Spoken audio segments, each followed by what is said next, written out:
It's only been 45 minutes. Oh. So I'm... Great, thank you, Robin. Fuck off, Crow. I need scarecrows. Yeah, this month has been less fun. Just, it's cold and it's dark all the time. It's been raining a lot, which is nice. But I might be headed back out east to visit family again because... Well, to visit family, I should say, not again. I haven't been back to Indiana and Kentucky for...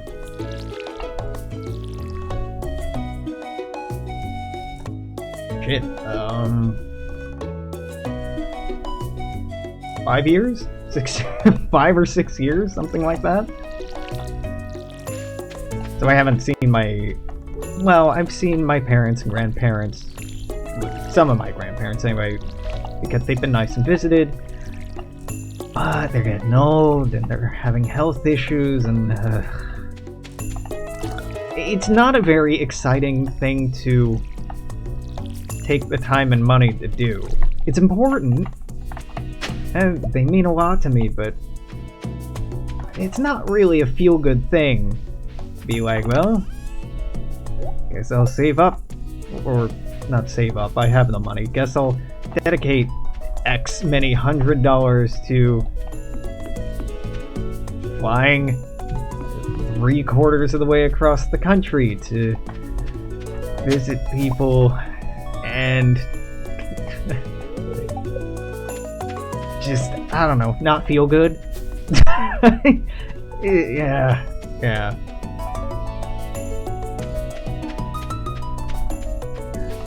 And Seattle's nice as far as weather goes. Even during the summer, it's not so bad. So it's...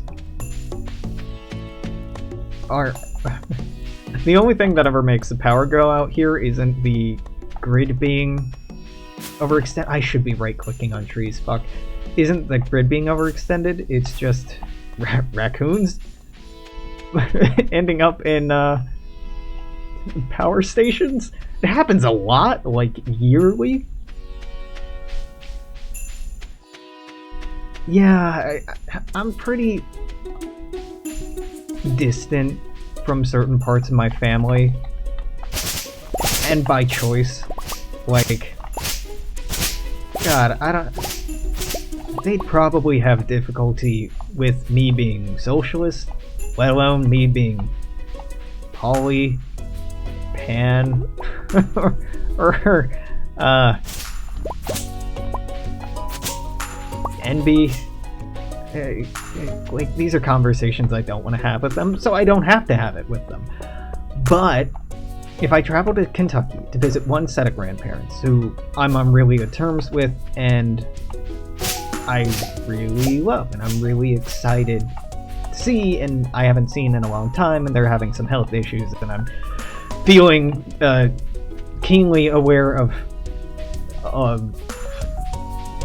mortal reality, so I'm feeling the impetus to, like, go and reconnect and make use of the time that we have.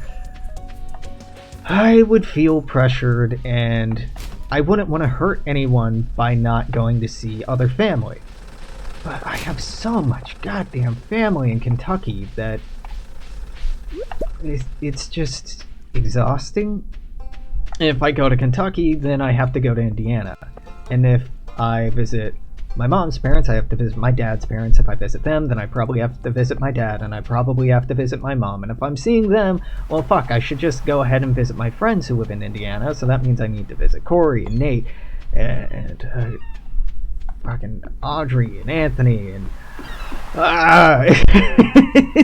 it just spirals out of control, because I don't want to make the gesture of traveling thousands of miles for one person and not other people, because I care about these other people and have meaningful relationships with them, and I don't want to signal that I don't value those relationships by not taking the time. I mean, fuck, I hate traveling so much. Well, it's not that I hate traveling. I have been in a position where I can't afford to travel financially for such a long time that I didn't even go to my own older sister's wedding. I feel bad about it, but I would have had to. I was living and working at a hostel at the time, so not a lot of money. And I would have had to have had family pay for me to go, and people were more than willing and excited and enthusiastic to pay for me to go. But I did not like. I don't like that feeling. I've been the youngest sibling my entire life. It took me a long time to get to the point where I was living on my own and self-sufficient, so I really don't like borrowing money or depending on people. I don't like feeling like a burden.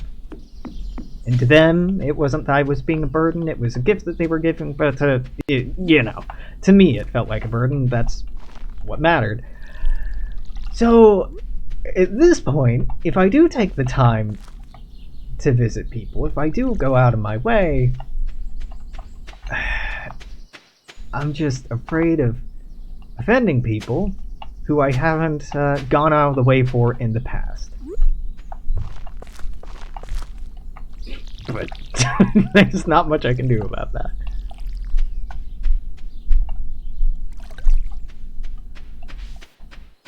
Yeah, and I agree with that sentiment, that with folks who you're not closer with, particularly family, they had your entire childhood and college years or years where you live closer by to make more meaningful connections with you. And if they failed to do so, then that's kind of on them, right? That responsibility and weight isn't something you need to carry. And in theory, I agree with that, but it's hard for me to not feel bad about it. Like, one set of grandparents traveled to see us when we lived in Connecticut, when we lived in all the different places in Indiana. They went on road trips with us. They visited different parts of the country with us. When my older sister and I went to college, they visited us in college. When we moved out to San Francisco and Arizona and Washington, they visited. Not once, but multiple times. And the other set of grandparents didn't ever visit, except for once every, like, I don't know, 5 or 6 years? So, and also just the relationships are completely different. My mom's parents really built us up to think critically, intellectually, passionately, to be authentically ourselves. They were very loving and accepting and encouraging. And my dad's parents weren't hateful in any way, but they were very